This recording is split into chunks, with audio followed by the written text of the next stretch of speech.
Welcome to this video guide on interpreting a Turnitin report.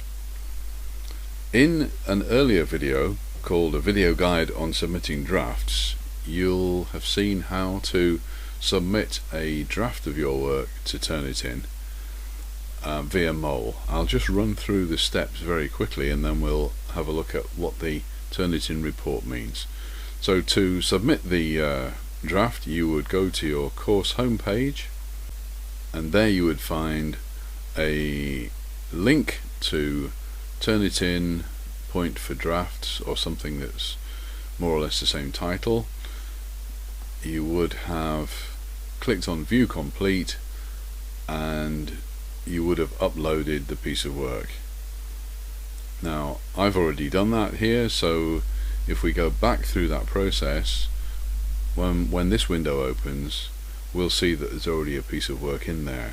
I'll just scroll down, and under Module 1 Assignment Drafts there is a piece of work that's been submitted, and there's a similarity percentage, and if we click on that, the window that opens is called the Turnitin Document Viewer, and in that viewer you can see the Turnitin report, and in that report matched text is shown with a colour highlighting. Now what I'm going to do is I'm going to switch to a more suitable document that I've already submitted, and we'll have a close look at that and interpret what the matched text means. Here I've opened a Turnitin originality report for a long piece of work submitted by a student. The student gave me permission to use this for illustrative purposes. The matching percentage is 10%, and on the right hand side here it lists the sources where there are matches. In the large window we can see the original document. Here it is, and as I scroll through it we'll see matching text is highlighted.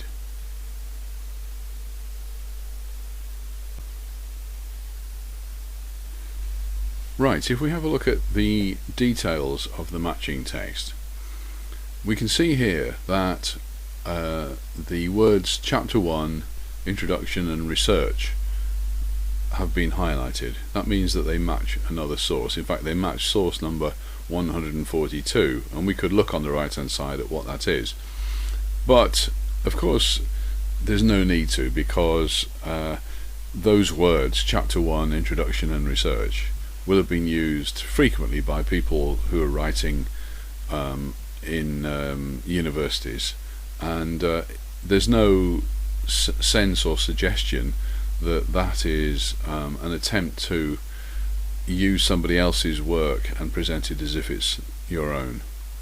Similarly with short sections like about the effects of, or environment on learning and, those matches are inconsequential. They don't really matter. So all of these short matches are okay. Yes, the text does match, but you can see that they're so short, and the nature of the words means that the writer isn't attempting to lift or copy passages of other people's text. Now let's move down until we find something a bit longer. Now here we've got a longer part, it's nearly 2 complete lines. It says, over the next 20 years the roles of staff are likely to change as they undertake different combinations of functions at different stages of their career. Now that matches, and that's not a small and insubstantial piece of text. However, the whole of that falls inside a quote. It's shown as a quote. There's a quote mark there, there's another quote mark there, and the citation is given to the source as well as the paragraph that it came from.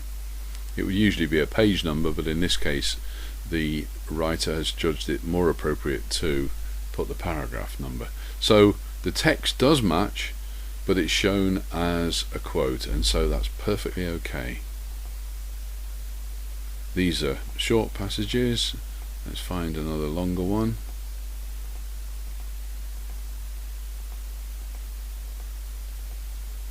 and there we get a 3-line match. But you can see that, as before, this is shown clearly as a quote. It's indented, and actually it's got quote marks as well.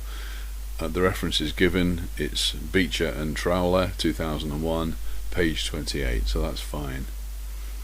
And in fact, if we continue through this long piece of work, we'll find that all of the match text is either little passages like that that are perfectly okay, or if they're longer passages, then they're shown as quotes, which again means that they're fine.